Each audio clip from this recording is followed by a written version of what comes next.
My name's Derek Doble, and this is my 1960 Chevy Parkwood station wagon. I've had this car for, this will be my 6th year.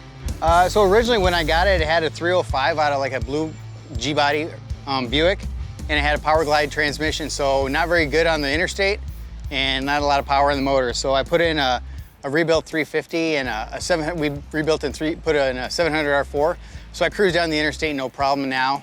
It's all new interior, new seat foam. We had to weld in new floor pans, fat mat, and then I put in different lowering springs, but then it still rode like an old car, so I ended up bagging it. So this is on my 3rd evolution of the bags. It runs on a 7-switch rocker. I got dual compressors and an air tank, and then I've got a 4-corner airbag pressure sensor, so it shows you what you're running on all the 4 corners. Obviously, it draws a crowd, and people, I got no problem talking to people about it.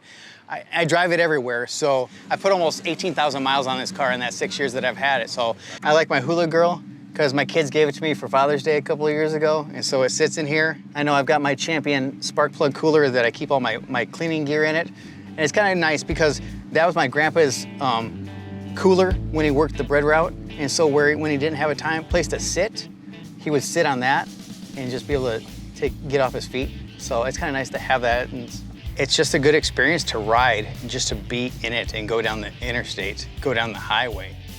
It's been a fun experience for me and my kids. I've put a lot of work into it off and on every year, just kind of do a little bit here and there to get it to where it is now.